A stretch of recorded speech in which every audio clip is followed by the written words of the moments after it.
The Sofia Gray Show.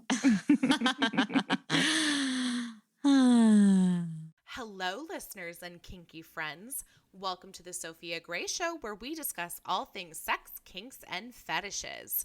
From the sex stories to the latest trends in the erotic world, we talk taboo transparently. This podcast is brought to you by Sofia Gray, the largest used underwear marketplace. I'm Lacy Bloom. And I'm Tracey Best. And today, in the dead of winter time, we are taking it outside and taking it all off outside. Great. Let's just make everybody wish it was warm right now in the middle of winter. Right. I mean, it's so funny that we're going to be talking about the guide to outdoor sex, as this episode is dropping in probably the end of January, which depending on where you live, probably isn't the ideal location for outdoor sex in January. Right. So apologies. Nevertheless.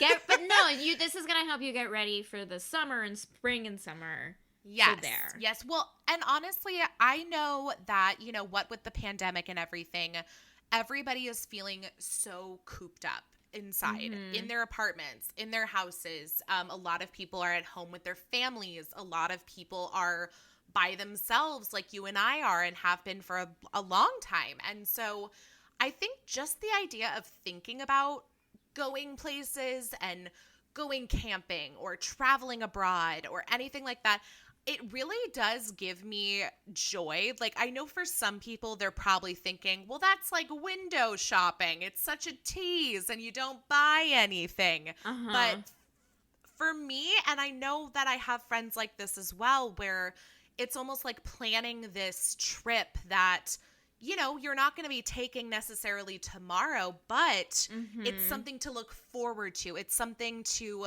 give you an excuse to research and think about. And we all know how sexy I think research is. Oh, yeah. So hot. Yeah. So let's talk about outdoor sex. First of all, I will ask you, Tracey, what are your thoughts on outdoor sex? Yay or nay?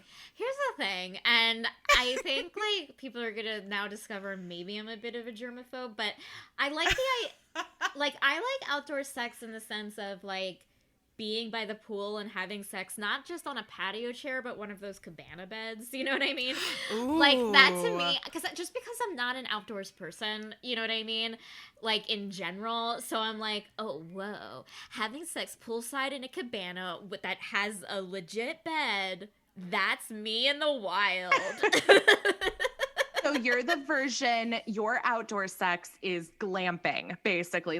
Honestly, you don't yes. want the bare bones out in the woods. You're if I'm going to be outside, I'm going to have plush comfort. I know. And it's just me. And but I find regular outdoor sex, I think it's great. But I feel for me, I'm not rugged.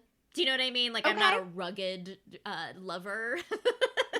Yes. No, we have this in common. I mean, it's Tracey and I met while living in Los Angeles, and it's one of those areas where people take a lot of hikes and they do a lot of outdoor activities, whether it's in the desert, the mountains, or the beach. And let me tell you, I could not care less about those activities.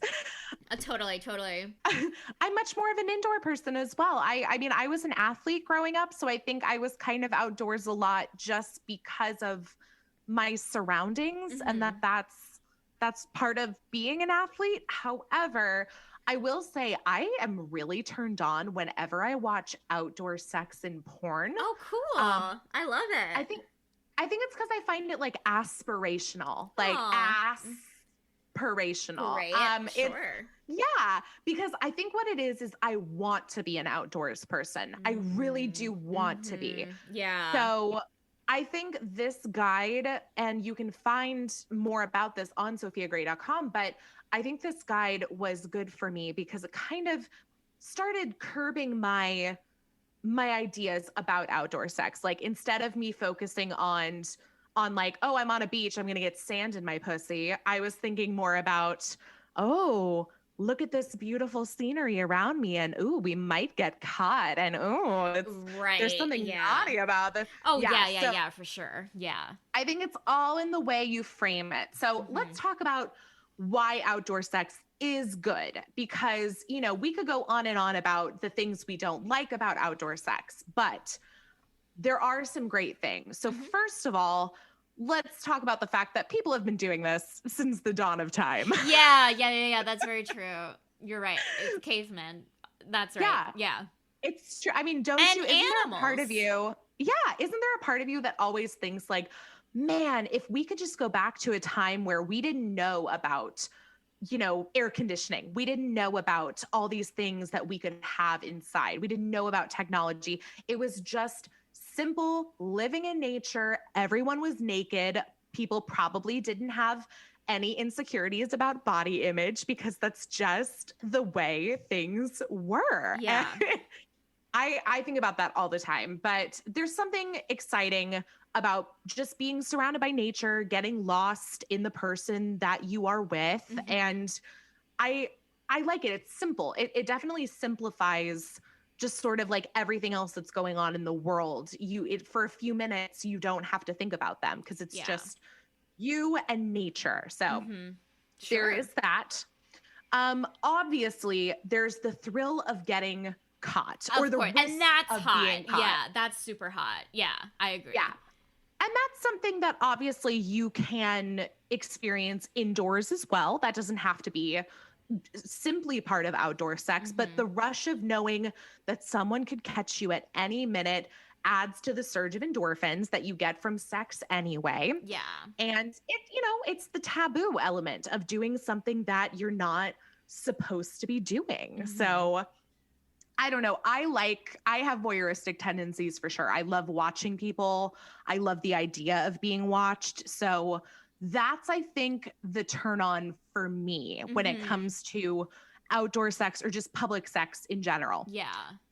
So another thing that I didn't really think about before until doing research for this episode is the idea of outdoor sex kind of takes us back to a time when sneaking around was more necessary. Like maybe it was when you were a teenager and you lived with your parents, or maybe it's when you were in college. And I don't know about you, but when I was in college, I shared a house with 6 other girls. So alone time period was very, very difficult to find. Yeah. So I think the idea of like sneaking around and, when you're sharing a roof with somebody and the only option is to sneak around outside of that roof. Sure. That can be fun and kind of, take you back a little bit.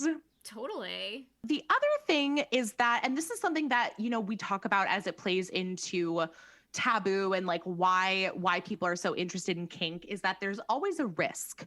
And not a risk that, we're putting ourselves in danger, but there's something, I want to say almost like irresponsible, like reckless, something that, we still do it these days, but we just don't do it as often as adults. Yeah. There's risks that, come with everything, but we as adults we measure them more. We think about like, okay, well, is this worth the risk versus this worth the risk?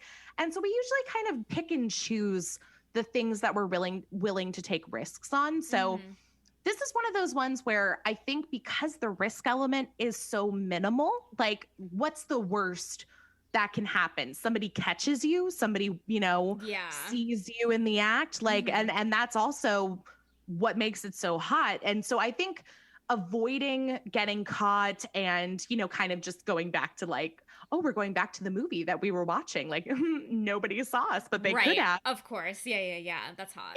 It's the risk that ties into the thrill of it and everything. So let's talk about exhibitionism, because I think this is the main reason why most people find outdoor sex so appealing. So according to kinkly.com, An exhibitionist is a person who experiences an extreme compulsion to expose themselves in public. And so that can involve private body parts such as, your penis, vagina, buttocks, breasts, whatever.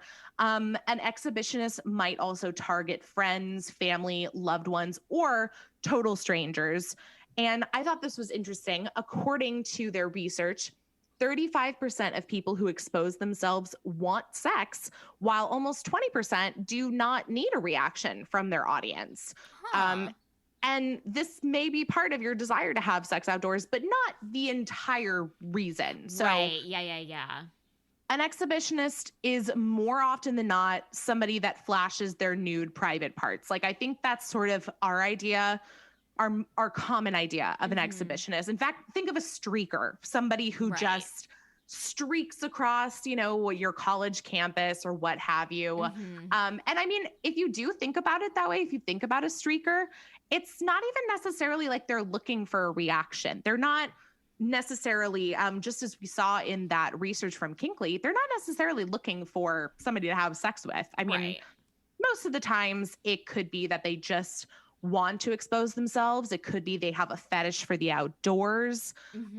It could just be something fun and risky that we like. I mean, there's a reason we like that. So there is a kink, though, however, for the kink outdoors, and it is called agoraphilia. Cool. It might sound, it sounds familiar, right? Because I'm sure a lot of people are familiar with agoraphobia, which is the fear. Opposite. Yeah. So instead of a fear for leaving your house or your home, this is the fetish for the outdoors, is agoraphilia. Great. And so obviously agoraphiles are most likely going to enjoy having sex outdoors, or they might just fantasize about this practice. Now, that's not to say that if you like having sex outdoors with your partner, that obviously you have a fetish for the outdoors. I mean, we've already explored so many reasons for why you might enjoy being outside and having sex. So, because I feel like there's like, oh, this is cool, and then there's like, oh, that's a fetish. You know what I mean? There's a good difference.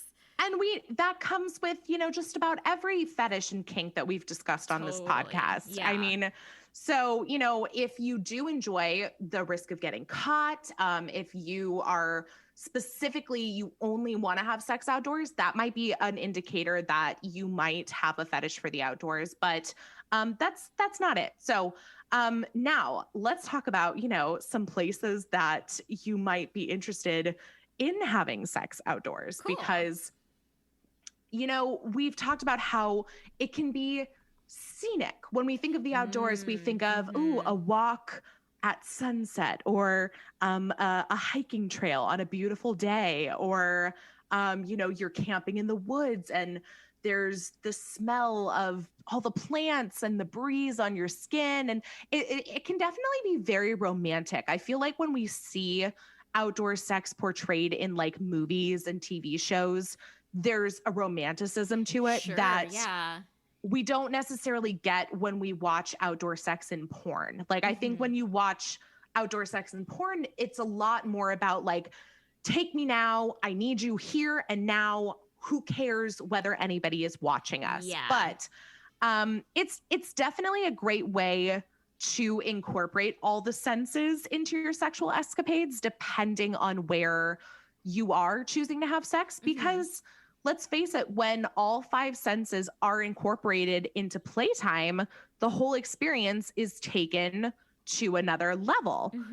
We hear the same thing said about removing senses as well. When you blindfold somebody, when you put music, headphones over their ears. So this is the opposite. This is one of those times where the next time you think about having outdoor sex with your partner or partners, try and think about like setting the scene. And the beauty of being outdoors is that the scene is pretty much set for you. Like, you don't have to bring the music. You don't have to bring extra things. So here are a few ideas for you to think about when getting your freak on. Woohoo! So let's start with a couple more obvious ones. And when I think outdoors, one of the first things I think of is camping. And camping means tent sex. I mean, I like that. That's hot. Yeah. Yeah. Or if you're Tracey and you're a little more into the glamping experience. Yeah, I want a glamp tent sex. Yeah, and that's a thing. I mean, they have I guess that's true. so many glamping sites these days, especially,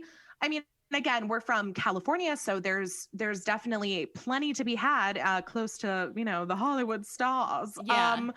But there's yurt sites, there's I always think of the tiny houses too that are like being rented on like Airbnb Tiny these house days. sex. Tiny house sex. Sex in a tiny house. Yeah, that's great. It's true. The beauty of like something simpler like a tent or a yurt is that you do have some protection from the outdoors. Like there's there's some privacy. And so this will keep anyone from, walking right by your tent. Like people aren't going to be necessarily walking right up to your tent. But you also, you'll want to consider if you want to turn on a light in your tent. Like if you want a flashlight on, people might see your shadows as opposed to your bodies. Yeah. Or if there's no light, that might heighten the senses of touch and sound, which could also make it a hotter experience for you. So there's a lot of ideas surrounding tent, yurt, camping sex that I think you can play with, and you can be as discreet as you want, or you can be as public as you want it to be. So something to think about, as the weather warms up a little bit in the upcoming months.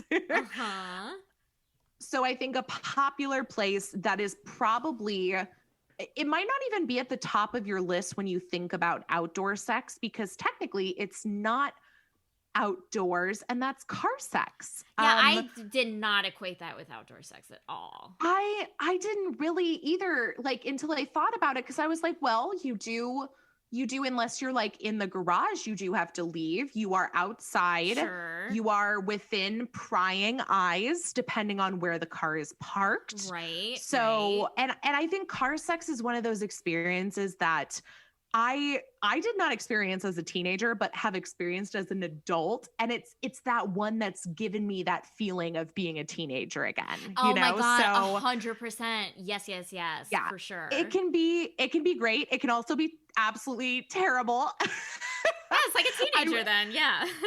Exactly. I will say, like, when you do think about having sex in a car, you'll want to park the car in, a secluded space if you want to stay away from prying eyes. And you'll want to crack the windows to make sure that there's air. Good point. Very good. Really good suggestion there. Yep.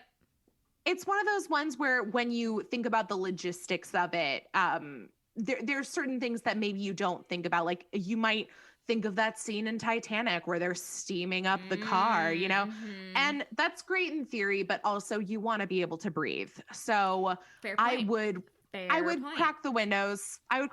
Or if you're thinking, well, I don't necessarily want it to be super secluded. Like I don't necessarily want people to watch us, but I would like something to be a little more daring. You could try the hood of the car. Yeah.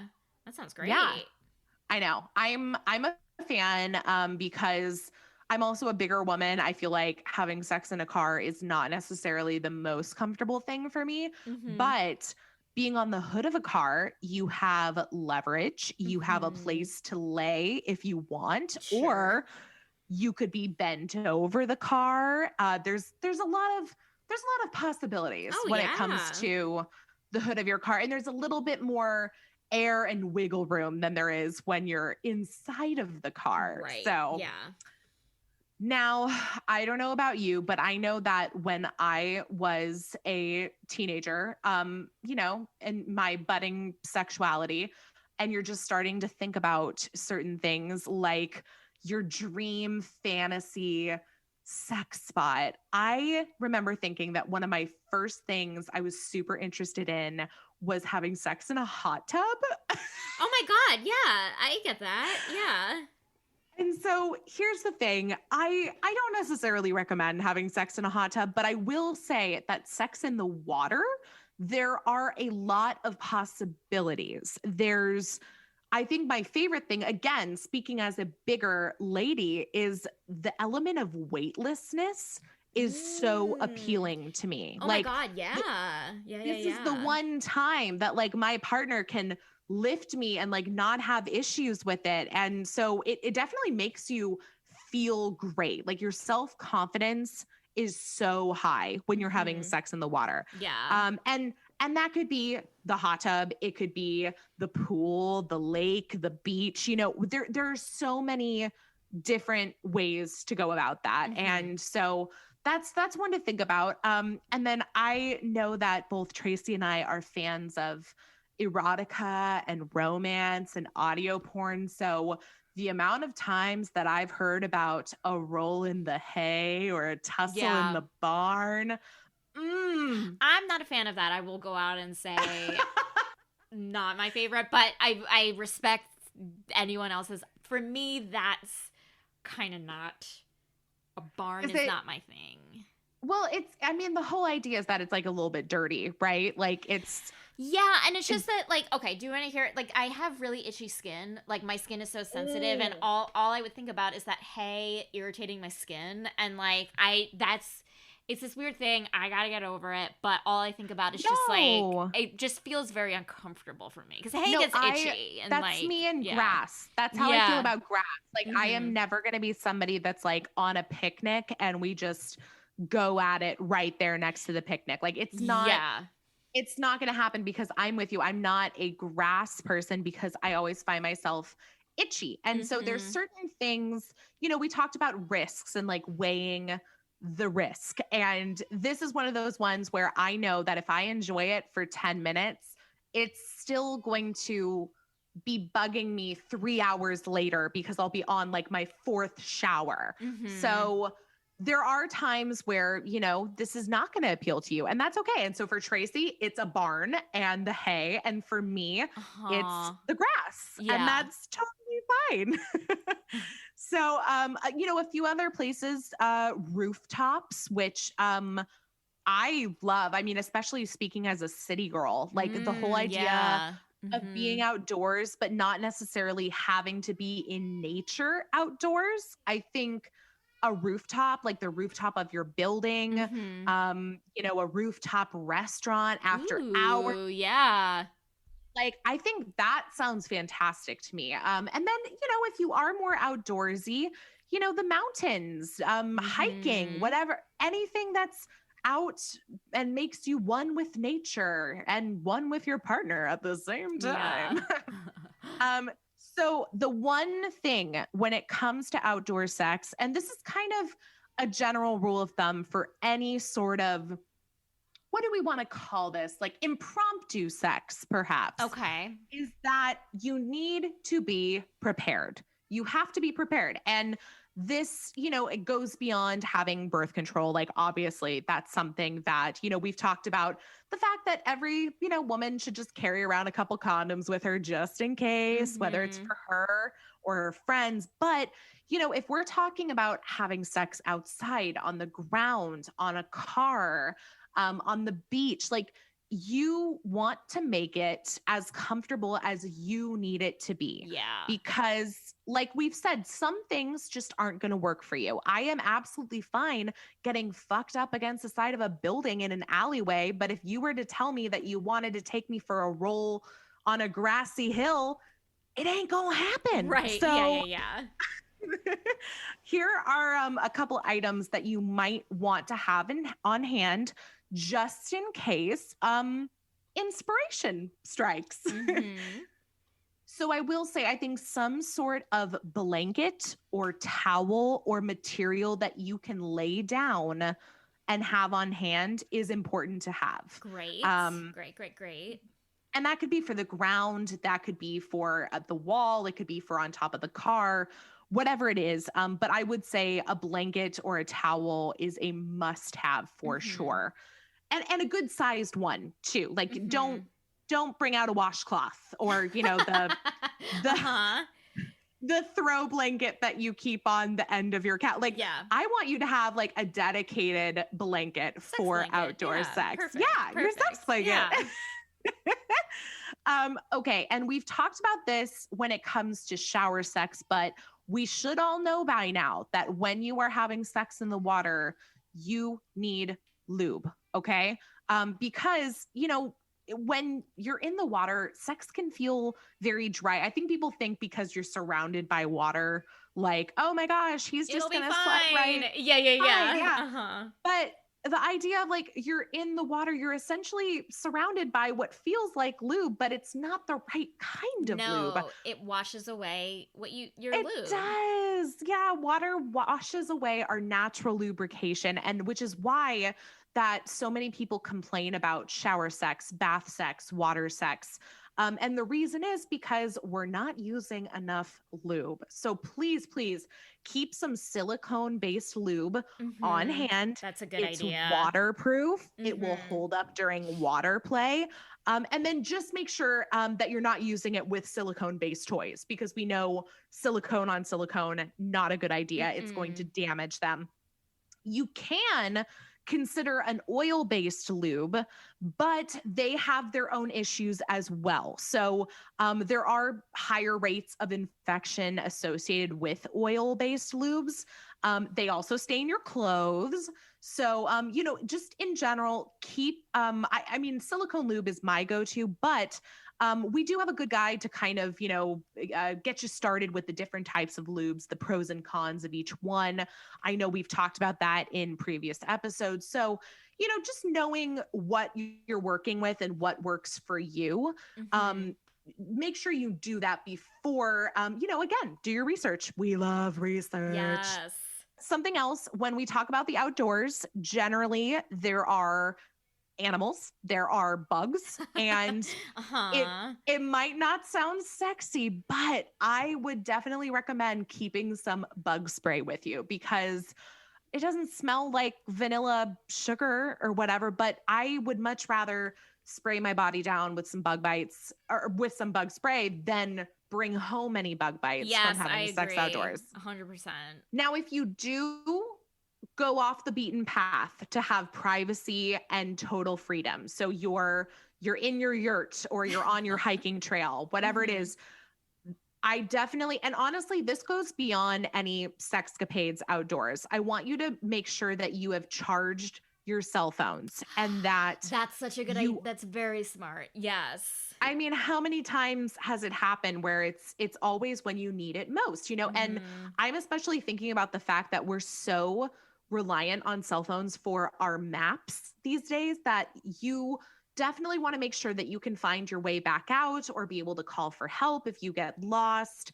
I know people like to get away and go out into the wilderness, but I would recommend that when it does come to something like this, to try and stay within the limits of the GPS and cell signal of your phone. Yeah, that's good. It's something that's definitely on the top of my list, just because I do not do well if there's no signal. It's my own personal neuroses. And so if you know the area, great. If you have a paper map as a backup, also great. But yeah, just something to make sure that you're being safe, beyond safety for, your body and your sexual wellness, but just being safe as a human being in the middle of nature.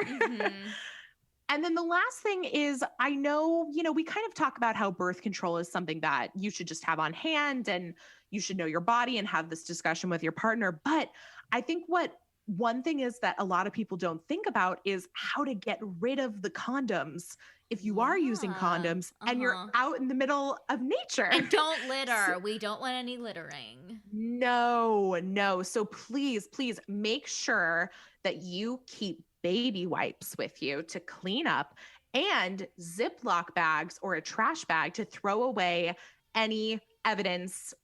It makes it sound so sketchy, but any extra things as opposed to littering.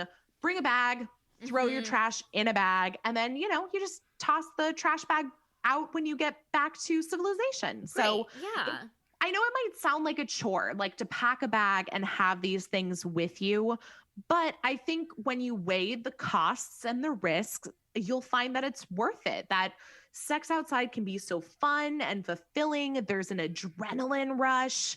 If you're one who has a connection with nature, it can be great for you. But, like Tracey and I, even if you're not the biggest fan of the outdoors, you can still have sex on a rooftop or in an alleyway or on your car. Like, it does not have to be all about camping. Yeah. And it can be. There's nothing wrong with camping. I'm not throwing shade at those of you who have camped. However, I do just want to make sure that with anything, you're being safe. You're making the proper preparations. You're checking the laws in your area, because let's face it, there's a big difference between a misdemeanor and a felony. Yep. And while it might sound great to get caught, you definitely want to know, if you do get caught, what that's going to mean. Yeah. We don't want anybody to end up on the sexual offender list. So please, please be aware, make sure that you are being safe and have fun. Yeah, that's the most important thing, is having fun. Whether you're looking to buy or sell used panties, Sofia Gray has got you covered. If you want to earn some extra cash, you can set up your own shop in minutes and start selling your own used underwear. And they take no commission. You'll keep 100% of every single sale that you make. If you've got a kink for used panties and you're looking to buy your next pair, look no further. The whole process is completely anonymous. Sofia Gray will never share, store, or archive your personal information. The name Sofia Gray won't even appear on your bank receipt. So head on over to sofiagray.com to start selling or buying used panties now. If you're a fan of the podcast, we hope you'll subscribe on your favorite podcast streaming platform. You can also leave us a review on Apple Podcasts to let us know what you think. And while you're at it, feel free to share your feedback or questions by sending an email to podcast@sofiagray.com. Until next time, I'm Tracey Bust. And I'm Lacy Bloom. And we're here to say, let them be kinky. There is no kink shaming here.